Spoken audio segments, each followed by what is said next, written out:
あー、何あの子、すっごい綺麗。おい、あれお、空城さんじゃん。Where have I seen this before?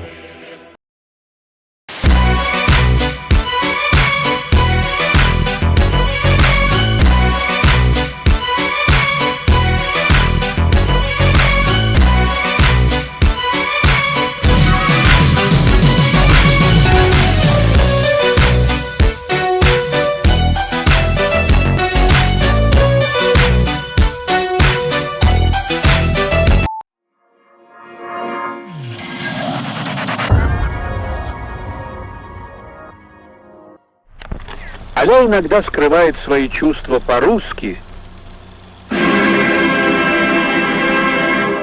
Did you know Alya sometimes hides her feelings in Russian?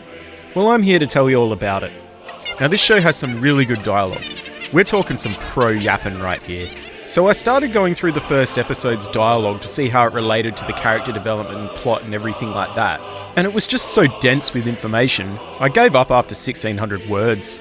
I concluded that it's written by people who, you know, give a shit. おはよう、クゼくん。また深夜アニメ？そんなところだ。その後の感想会が長くって。感想会？オタク友達と電話で2時間ほど。バカじゃないの？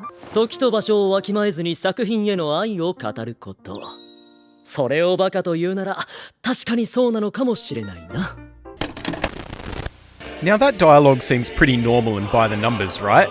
But if you think about it for a minute, it's actually really clever because it's doing a lot with both characters using very little.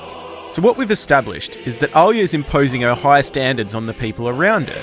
In particular, her victim this time is Kuze, the guy who's fallen asleep on the desk next to her. We can tell that he just doesn't care about his image at all. He openly admits to being an otaku, despite this social stigma attached to that. On top of which, it shows that he's well socialised as well, and can hold a conversation with at least one friend for 2 hours. Meanwhile, Alya doesn't quite understand what he's talking about, or perhaps she doesn't understand otaku culture at all. She just views it all as a waste of time. And so we've already set up an internal conflict between the two, of which they can bounce off of one another, and have some top banter moving forward. 目が笑ってんだよ。ミラーシカ？なんだって？バカって言ったのよ。ミラーシカ。可愛いってなんだよ、可愛いって。それさっきも言ったよな。こんな最低最悪な魔法。違うかな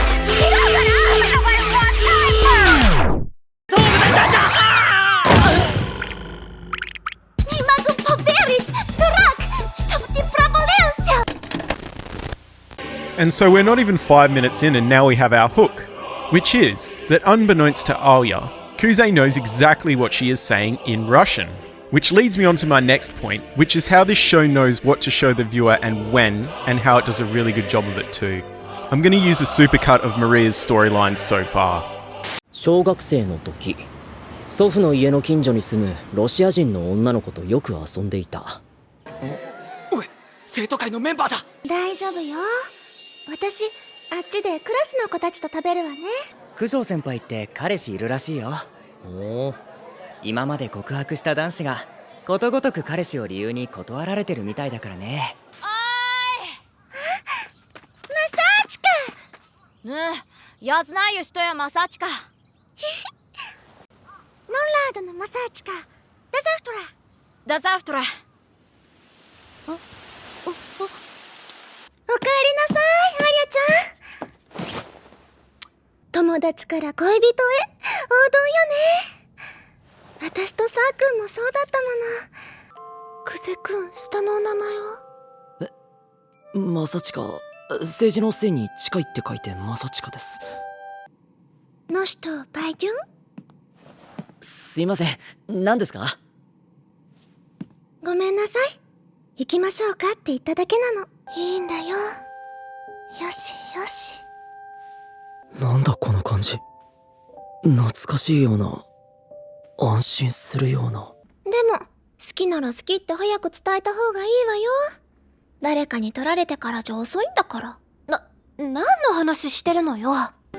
姉妹に限らず兄弟ってすごく難しいわよね。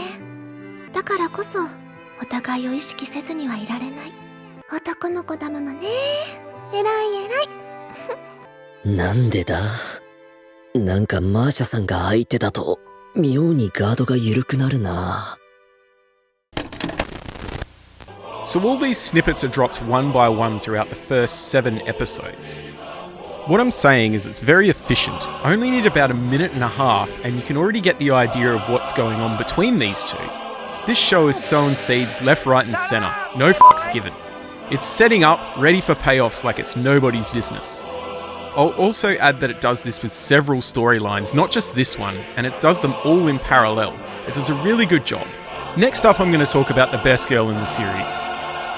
ヒロインとキスしてる。マジで？マジ。うわ、これは神作認定せざるを得ない。バッカ野郎！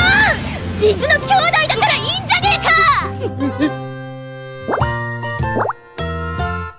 お前はどこを目指してるんだ？たく、いい加減降りろ。なんで？反応しちゃうから。死ね。俺は知人の視線をすぐに感知できるハイパーセンスを持っているのさ。自分で言ってて恥ずかしくない？めっちゃはずい。そう、長いこと一つ屋根の下で過ごしておいて着替え遭遇イベントを消化していなかったことにね。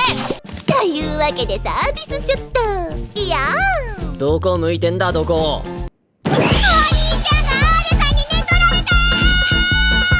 いや、寝取られてはねえ。くっそー、このおっぱい成人め。謝るな、甘やかせ。お願いします。俺シリアスパートで終わると思ったか。残念だったな。 Now, I really like Suo, and the reason why is because she's a character archetype known as the trickster. Basically, they're the ones who like stirring shit. They're put on this earth just to fuck with people. They're often very smart, and they have some sort of hidden knowledge that the other characters don't have, and they use it to disrupt the status quo. But thankfully, they're not normally outright malicious or anything like that. They really just enjoy it and do it for their own amusement. I was also delighted with the setup and payoff that they did in introducing this character, because at first, I really did think she was a childhood friend in episode 1, only to have my expectations subverted, finding out that she's Kuze's little sister. On top of which, she's just a lovable little gremlin and an otaku to boot. What more could you want? So overall, the dialogue was clearly written by people who give a shit about it. It's got some good characters, and they also do a good job of showing us the right things at the right time. So let me know what you think about it in the comments. Thanks for watching.